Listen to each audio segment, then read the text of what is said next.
Nação, esse vídeo é pra você e pros antes. Advogado do Flamengo, Michel Acef, vai no Seleção e explica tudo sobre esse processo do BH e por que vão recorrer desses 12 jogos. Crédito de imagem ao Sport TV, link abaixo na descrição. Mas antes se inscreva no nosso canal ASR Fla, ative o sininho e chega dando aquele like. Beleza? Vamos conferir, tá da hora o vídeo. E vamos para a situação do Bruno Henrique. Na sexta-feira, aqui o programa se debruçou, mergulhou, debateu a punição imposta em primeira instância pelo STJD ao Bruno Henrique, suspenso por 12 jogos. Essa foi a primeira decisão do tribunal. O Flamengo tenta reverter. E eu acho que ninguém melhor do que o advogado do Flamengo, nesse momento, para explicar do ponto de vista do clube e do atleta por que entendeu que a punição foi inadequada, já que o Flamengo está recorrendo. Muita gente olhou, por exemplo, comparou o Bruno Henrique. A gente exibiu aqui a lista de jogadores já punidos por manipulação esportiva no Brasil.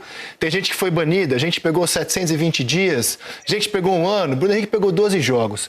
Então, antes de mais nada, eu quero dar as boas-vindas, agradecer ao Michel Acef, advogado do Flamengo, pela gentileza de nos atender e tenho certeza que vai ser muito importante para que você possa tirar várias dúvidas sobre a situação do Bruno Henrique. Doutor, muito obrigado por nos atender. Bem-vindo ao Seleção. Muito obrigado, eu que agradeço. Boa tarde a todos aí da mesa. Querido amigo Júnior aí também, um prazer revê-lo. Não vai parecer que que é o pai do Michelzinho aí que o antecedeu. Na função. Perfeito. Mas doutor, vamos lá. Eu tenho ouvido muito uma repercussão de que a pena teria sido branda, né? E aí eu fico muito curioso com isso, porque o fato em si que aconteceu com o Bruno Henrique não guarda qualquer relação com os temas que já foram julgados pelo STJD antes. Então estão querendo fazer uma comparação de que essa pena do Bruno Henrique teria sido muito mais branda do que os outros temas. E é completamente diferente. Só para eu te explicar, acho que se eu contar exatamente como é que foi o fato do Bruno Henrique, a gente comparar com o dispositivo do CBJD, fica muito claro que ele não deveria nem ter sido punido no artigo 243A. Então o que aconteceu? O que se pretende na realidade evitar é uma fraude dentro do jogo, né? É por isso que as punições mais severas elas vêm punir uma fraude ao jogo, algo artificial que não estava planejado, ou seja, alguma combinação fora do jogo para que dentro do jogo algo artificial aconteça, ou seja, com isso você está fraudando o jogo. Você está deixando que o jogo seja natural, né? E nos outros temas aconteceu exatamente isso, ou seja, pessoas foram abordadas, atletas combinando determinadas jogadas dentro do campo, exatamente para se favorecerem fora do campo. E isso não aconteceu com o Bruno Henrique. O Bruno Henrique ele já planejava tomar o terceiro cartão amarelo. O terceiro cartão amarelo não é atitude antiética, não é atitude antidesportiva. E a própria Justiça Desportiva já se debruçou desde 2011 sobre esse tema, então faz parte do jogo, faz parte da estratégia do jogo. Portanto, não houve nada artificial dentro do campo do que estava planejado. Então, quando muito, o que aconteceu foi uma informação privilegiada. Então, portanto, olha o que diz o artigo do CBJD onde ele foi punido. Atuar de forma contrária à ética desportiva com o fim de influenciar o resultado de partida, prova ou equivalente. Isso não aconteceu. Ou seja, não é uma atitude contrária à ética desportiva, porque o terceiro cartão é permitido, e ele não pretendia influenciar o resultado da partida. Ele queria tomar um terceiro cartão para ficar fora do jogo contra o Fortaleza e poder jogar contra o Palmeiras. Então, o que ia acontecer se ele não levasse aquele terceiro cartão ali, o Flamengo já ia deixar ele de fora contra o Fortaleza para não correr o risco dele levar um terceiro cartão exatamente no jogo contra o Fortaleza. Então, o que você faz? Provoca o terceiro cartão, fica de fora e joga contra o Palmeiras. Então, quando muito, foi uma informação privilegiada e não há um dispositivo no CBJD que venha punir uma atitude dessa. O que há é no RGC, lá de 2023, que é o RGC da época, que o artigo 65 proíbe, diz que é uma atitude ilícita compartilhar informação sensível, privilegiada ou interna. Então, quando muito, não estou dizendo que essa informação foi privilegiada, até isso eu venho rebater, porque a informação privilegiada, ela de fato tem que ser algo que você nem espera, né? Ou seja, qualquer conhecedor mediano de futebol sabia que ele ia levar o terceiro cartão naquele jogo. Mas, enfim, não quero entrar nessa discussão. Mas a previsão para esse tipo de situação é punida pelo artigo 191, inciso 3º, que é descumprir regulamento do campeonato. Que foi o que aconteceu, que é punido com multa, não é punido com suspensão. Então, tentar criar algo, ou seja, o que está acontecendo é uma marola de que a pena foi branda, porque estão comparando com os fatos anteriores e não tem absolutamente nada a ver. Como eu disse aqui, esse fato não se enquadra nesses dois dispositivos, nem 243, nem 243A. Ele se enquadra, sim, ao que está previsto no RGC, e descumprimento de regulamento é punido pelo artigo 191, que é multa. Então, basicamente é isso. E ainda tem uma discussão da prescrição, né? Que isso a gente ainda vai chegar lá. Então, Michel, acho que você foi muito claro, mas eu quero ir um pouco além, explicar para a nossa audiência alguns conceitos que você trouxe aqui ao programa. Então, quando a gente rodou na sexta-feira, inclusive, outras penas de jogadores punidos no STJD por manipulação esportiva, por causa do Aleph Manga, por exemplo, que foi suspenso por 360 dias mais uma multa. O Bauerman, a mesma coisa, 360 dias mais multa. O Igor Cariús também, 360 dias mais multa. Nino Paraíba, 720 dias. Paulo Miranda, 720 dias. Tony Anderson, multa. Vitor Mendes, 720 dias. O Igor Catatal, inicialmente banido e depois liberado pelo STJD. Esses atletas comprovadamente receberam dinheiro de apostadores, máfia de apostadores, para manipulação esportiva, ou seja, tomar cartões que favoreciam apostadores. O que você está colocando aqui no caso do Bruno Henrique foi uma orientação do clube, ele não prejudicou o clube dele, né? Tome cartão nesse jogo, não era algo algo o qual o Flamengo tenha sido surpreendido, tome um cartão nesse jogo, coisa que virou beabá no Brasil, ou seja, não tem uma fé do jogador em relação ao atleta. E quando você coloca suposta informação privilegiada, e quem vai decidir isso é a justiça, né? Porque o Bruno Henrique responde por isso na justiça comum. Se o fato de supostamente, eu digo supostamente porque não cabe a mim dizer se ele é culpado ou inocente, é a justiça que vai decidir. Então, do Bruno Henrique supostamente ter avisado familiares, vou tomar um cartão, pode apostar, porque está combinado com o Flamengo que eu vou tomar um cartão. Essa frase, por exemplo, vou tomar um cartão, não aparece em nenhum momento nas investigações. Tem uma pergunta e uma resposta afirmativa. Sim, mas é disso que ele é acusado. Sim. Mas eu estou dizendo que a frase em si, né? Pode apostar que eu vou tomar um cartão, eu vou tomar. Não está no. Perfeito. E quem vai decidir isso é a justiça, né? Perfeito, Michel. Cometi alguma imprecisão aqui em relação ao que falei sobre o caso? Não cometeu nenhuma imprecisão, é isso mesmo, ou seja, a pena grave é exatamente para evitar que algo artificial aconteça no jogo, algo que tenha sido combinado fora das quatro linhas, e aí sim fazer uma alteração do que seria algo natural no jogo, o que não é essa nem a acusação, nem isso ele está sendo acusado. Inclusive a Procuradoria da Justiça Desportiva, ela pede subsidiariamente a condenação exatamente no artigo 191. Ela pede, óbvio, artigo 243, 243A, e caso assim não entenda a Justiça Desportiva, que então considere que essa informação privilegiada está prevista no RGC e, portanto, tem que ser punido pelo artigo 191, que é descumprir o regulamento. A própria Procuradoria admite isso. Então, é exatamente o que você disse.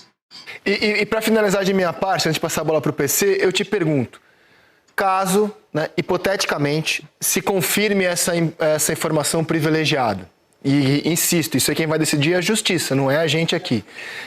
O Flamengo tem posição sobre isso? Por exemplo, se condenaria o Bruno Henrique por isso? Se daria alguma punição a ele?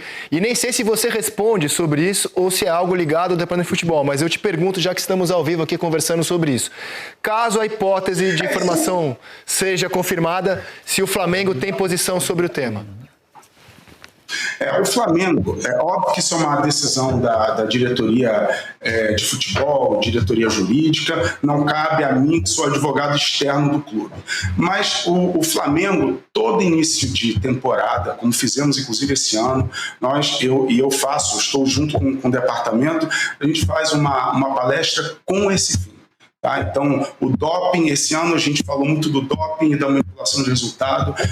Obviamente que o Flamengo rechaça qualquer tentativa, a gente deixa muito claro isso para os jogadores, isso é proibido e é óbvio que pode ser tomada alguma providência dentro do clube, não sei nesse caso específico. O Flamengo, como disse, fez questão de estar na defesa do Bruno Henrique porque entendeu a situação. Tá? Entendeu que, na verdade, aquilo ali era algo esperado e que, portanto, o terceiro cartão que eu digo, né, era algo que o Flamengo mesmo esperava, ou seja, a acusação estava passando do limite e precisava que o Flamengo desse as mãos a ele nesse tempo. Obrigado, doutor. PC? Doutor Michel, boa tarde. Em relação a essa questão na esfera esportiva, a impressão que eu sempre tive é que os argumentos utilizados pelo senhor na defesa foram perfeitos, inclusive pela distinção entre alguém que recebeu dinheiro para intencionalmente receber um cartão amarelo e alguém que seguiu apenas uma diretriz do Departamento de Futebol do Clube. Que essa distinção tem que ser feita e em tempos de redes sociais elas não são feitas. Coloca-se tudo no mesmo liquidificador e aí rende polêmica e vamos nessa. Agora, em relação à justiça comum, onde há também um processo, qual vai ser a estratégia? Ou é a mesma estratégia ou haverá pontos diferentes na abordagem da defesa do Bruno Henrique? PC, na realidade, quem cuida do caso na Justiça Comum é outro advogado, né? É uma outra banca de advogados, então eu não posso falar exatamente pela defesa pessoal dele no âmbito da Justiça Comum. Mas é óbvio que o que vai ser... o que tem que ficar muito claro é trazer a realidade dos fatos e não tentar criar algo distinto do que de fato aconteceu. O que aconteceu aqui e que está sendo narrado, inclusive dentro do relatório do delegado de polícia, que ele fala, no relatório dele ele fala 14 vezes informação privilegiada. Ou seja, o que aconteceu, segundo ele, segundo as investigações, foi uma informação privilegiada. No âmbito desportivo, a informação privilegiada, ela não tem previsão legal de suspensão específica, portanto, é um descumprimento de regulamento e deve ser aplicado o artigo 191, quando muito. Tá? E na Justiça Comum, eu acho que é muito importante que esse fato que seja julgado. Né? Ou seja, houve ou não houve uma informação privilegiada e não uma manipulação de resultado. Tá? Então essa é a diferença dos outros fatos. Manipulação de resultado é quando você traz algo artificial para dentro do jogo e com o fim de favorecer a si ou ao terceiro. E que não foi o caso aqui, ele não está sendo acusado disso. Doutor Michel, depois da divulgação da decisão, né, em primeira instância, a gente acompanhou nas redes sociais, e até profissionalmente mesmo falando, muita gente comparando os dois fatos, né? Estamos tratando do tema aqui e o senhor já deixou claro que não tem nada a ver, né? O assunto referente aos jogadores que receberam a punição quando estouraram os primeiros casos de manipulação de resultados. O senhor teme que isso, de alguma forma, possa influenciar a decisão do tribunal, em segunda instância? Pergunto porque é um final de campeonato brasileiro, né? A gente tem aí o Flamengo disputando o título brasileiro com pelo menos duas equipes interessadas diretamente. E a gente sabe o que isso acarreta, né, em termos de manifestação popular. Então, dentro da sua experiência no tribunal, o senhor considera que isso pode afetar de alguma maneira a decisão? Eu espero que não. Eu confio muito na justiça esportiva, nos auditores do Pleno. Acho que eles têm toda capacidade de compreender que esse fato é completamente distinto dos outros. Acho que eles têm... eu confio que eles deverão aplicar o que de fato prevê o regulamento e o CBJD para um tema como esse. Então, é claro que me preocupa, né, essa onda de que a pena foi branda, até porque eu acho que é importante que o público entenda, né? Ou seja, para fazer um julgamento é preciso de fato entender. E às vezes o que é tratado dentro do tribunal é muito técnico, né? Então a gente traz uma defesa que às vezes o público não consegue compreender. Então é muito importante esse espaço aqui também, que quem sabe, quem esteja ouvindo, consiga compreender a diferença do fato anterior, compreender que manipulação de resultado, tentar alterar o que de fato vai acontecer dentro do resultado, dentro da partida, isso sim que é a pena mais grave. Isso realmente é a previsão do CPJD.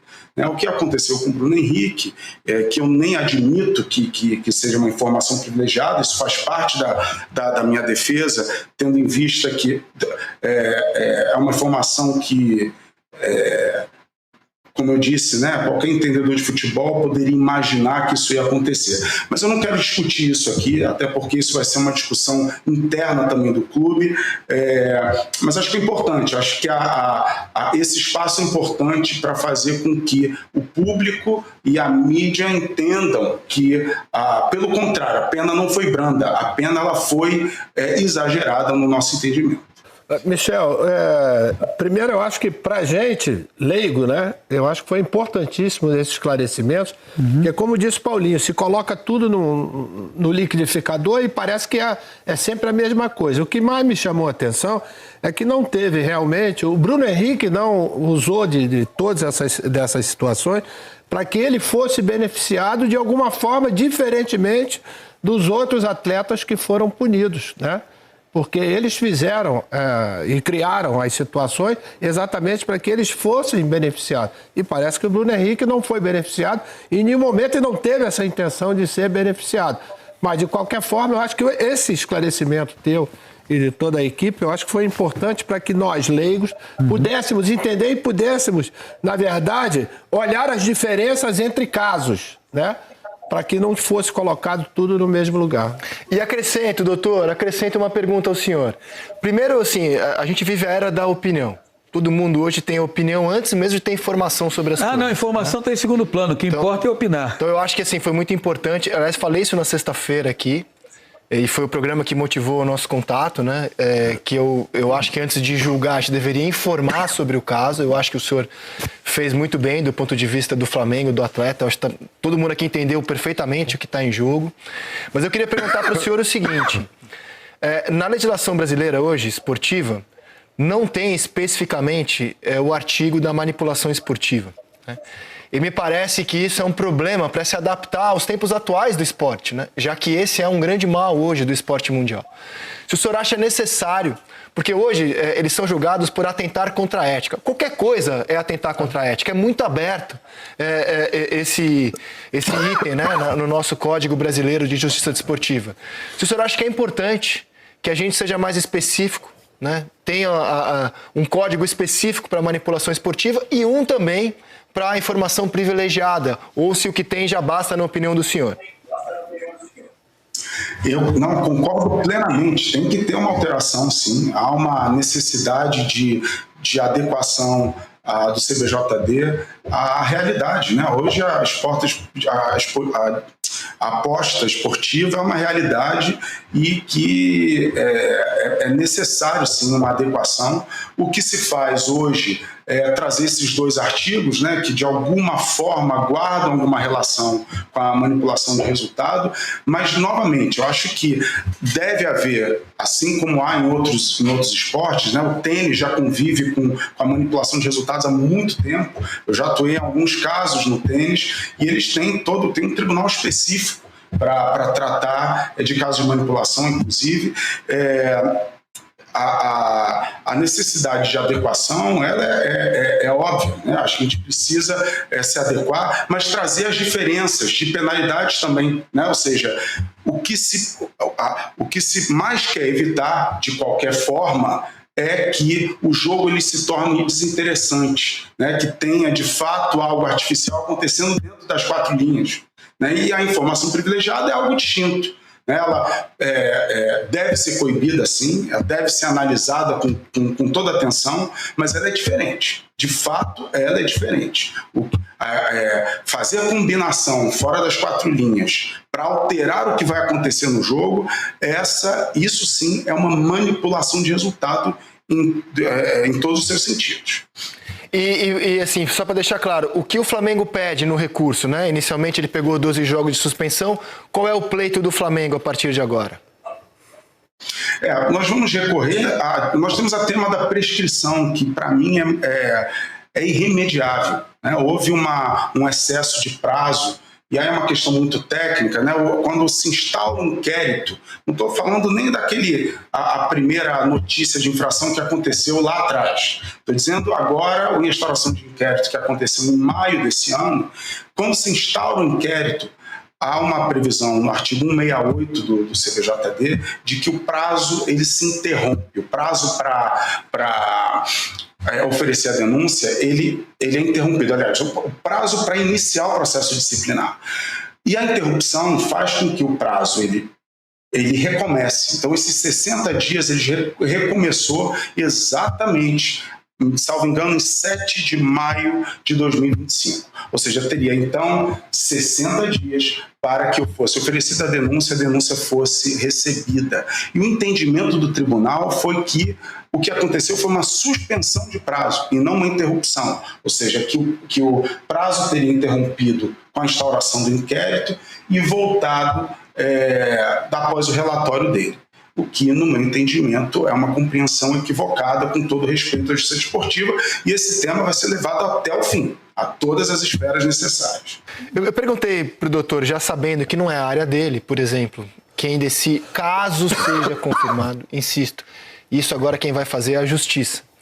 Caso seja confirmado que o Bruno Henrique passou a informação privilegiada ao familiar, caso seja confirmado, eu entendo que o Flamengo deveria tomar uma atitude com o jogador. Educativa mesmo. Isso aqui não se faz, não pode. O que a gente discute aqui, você não pode usar para beneficiar. Isso é uma coisa. Eu acho que a partir desse caso, André, isso vai ser tema para...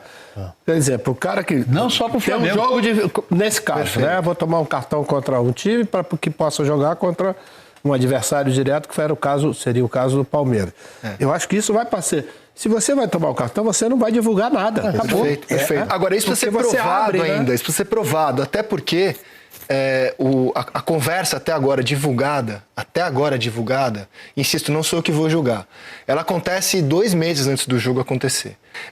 O que ficou muito claro para mim, eu já achava isso na sexta-feira também, é que não é a mesma régua do Bruno Henrique para um jogador que prejudica o próprio clube, né? O clube passa a ser vítima dele e age em prol de uma organização criminosa para obter lucro com isso. Né? Sim, então, eu acho que são coisas diferentes. São coisas que não podem ser colocadas no mesmo liquidificador. Elas foram colocadas no mesmo liquidificador porque nós vivemos num mundo que hoje em dia as coisas se desenvolvem dessa forma. Não é? Eu pego isso aqui, boto aqui e transformo isso num tema que vai ter repercussão. E aí daqui a pouco... Quando se fala em manipulação de resultado, né, Paulinho? Realmente dá a impressão que está todo mundo fazendo... no mesmo barco. E a explicação do Michel traz exatamente esses esclarecimentos que, no meu caso, que sou leigo, né, em direito esportivo, quer dizer... Dá uma clareada, demonstra... Exato, Peraí, claro. Mas aquele ali fez por quê? Porque ele teve benefício, né, pecuniário e prejudicou o próprio clube. Enquanto, pelo menos, o que a gente vê do Bruno é que ele não teve... Botar o Bruno Henrique do lado do Nino Paraíba não faz o menor sentido. O Nino Paraíba foi procurado por apostadores, por bandidos, e ofereceram a ele um dinheiro para ele tomar um cartão amarelo e ele topou. O Bruno Henrique, o departamento de futebol do Flamengo, como estratégia, definiu que ele tinha que tomar um cartão amarelo para evitar o estar zerado no jogo contra o Palmeiras. A grande questão para mim, independentemente da comprovação ou não, é que o jogador de futebol, não apenas do Flamengo, mas de qualquer clube, ele tem que ter muito nítido como é o seu comportamento. Esse tipo de estratégia adotada pelo departamento de futebol, e não é uma exclusividade do Flamengo, chega e diz, olha, próximo jogo, cartão amarelo, é para ficar com ele, não é para ser compartilhado sob hipótese alguma. Eu estou dizendo o seguinte, todo jogador hoje, todo jogador de qualquer clube, independentemente aqui da veracidade e da consistência ou não do que se afirma que o Bruno Henrique fez, mas como surgiu um fato, diante desse fato, tem que ser uma preocupação não apenas do departamento de futebol, Vamos parar também de tratar o jogador como se ele fosse uma criancinha que você tem que levar ele pela mão e dizer tudo que ele tem que fazer. Não, o jogador ele é adulto o suficiente, bem remunerado o suficiente, com condições de trabalho suficientemente boas para que ele desempenhe a sua profissão e saber que essa informação não é para eu comentar com ninguém. Não estou dizendo que o Bruno fez isso. Eu estou dizendo assim, quando surgir isso, não pode chegar naquela rodinha aí, ó, domingo estou levando cartão amarelo, ou se alguém perguntar, não. Como em outras áreas, amanhã a taxa Selic, amanhã os juros vai chegar, vai baixar meu não ponto. É pra fazer, Exato, fazer. Algumas profissões exigem essa cautela. Tem um rito. Né? E esse rito precisa ser seguido. Nós, aqui, até na nossa área mesmo do jornalismo, que é assim, olha, amanhã nós estamos indo... Amanhã vai ser uma matéria aí que vai... Exato, sobre isso. Não, a gente não vai falar isso. Fiquei feliz porque eu acho que a gente cumpriu o papel básico da profissão, que é informar. Dar o ponto de vista, né, no caso... E depois opinamos. Né? Eu sei que muita gente vai dizer, estão aí passando pano, olha lá, o outro pegou 700 dias... Perfeito, a gente está sujeito a isso. Mas aí são pessoas que não querem entender. Mas a gente... E sempre, assim, a gente dá a informação, opina, e você em casa forma o seu conceito. André, o que a gente tentou fazer hoje aqui. Inicialmente, quando apareceu, eu fui um daqueles que falei, caramba, não é possível, isso também vai estar... Acho que ele dificuldade de diferenciar. Eu também. Quando começou, entendeu, a ter os esclarecimentos, né, das atitudes, o porquê... Eu comecei opa, então tá aqui realmente. E, inclusive, o Paquetá me ligou o primeiro alerta, porque assim, a gente tratou nesse programa aqui o Paquetá como virtual condenado, né? E ele foi absolvido das acusações. Foi uma investigação minuciosa. Exato, a gente tem que ter muito cuidado sempre com o diagnóstico que algumas autoridades fazem, porque nem sempre eles se confirmam. E foi o caso do Paquetá. E aguardemos qual será o desfecho do caso Bruno Henrique na Justiça Comum também, ou na Esportiva está em andamento, e eu acho que as informações estão com vocês. Olha só como é as coisas, né? Como no futebol, depois de um jogo que não saiu o resultado que esperava, existe vários comentaristas engenheiro de obra pronta. Por que não fez isso? Deixou de fazer aquilo? Por que não tirou? Entrou? É sempre assim. E agora, nesse caso do BH, todo anti-Flamengo, o tamanho do Flamengo incomoda aquela pessoa, comentaristas que não pode ver o ápice do Flamengo, como o Flamengo é gigante. Todos esses, eles são formados em direitos esportivos e dá sua opinião à torto à direito, porque foi pouco, era para ter feito mais, era para ter sido mais a multa, tantos dias, isso e aquilo, e querendo igualar a situação do BH com o Nino Paraíba e todos os outros envolvidos, né? E aqui vem no Seleção o advogado do Flamengo, Michel Assef, explica. Ele se enquadra na questão de informação privilegiada. O BH não se beneficiou disso, não ganhou dinheiro. O Flamengo em si foi defender justamente porque ele não sofreu também. O placar não foi mudado. Foi algo combinado. Para quem acompanha o futebol sabe. 2 cartões, o terceiro é suspenso. E muitos, não é só o Flamengo, muitos planeja o terceiro para não jogar o jogo seguinte e pegar um jogo mais importante. Aconteceu recente do Corinthians, o Memphis Depay.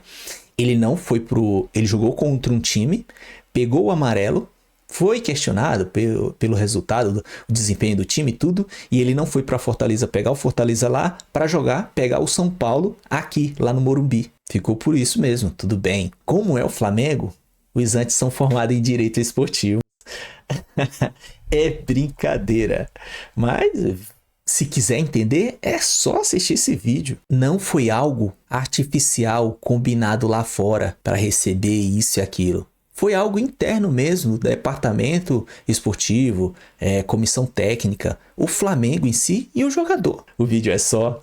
Se inscreva no canal, ative o sininho, chega dando aquele like, compartilha, comenta, dê sua opinião. E aí, o que você acha, você rubro-negro? Eu sei que o Antes também vai olhar aqui. O que você diz, Antes? Continua com aquele mesmo pensamento? Tamo junto, até a próxima. Saudações rubro-negra.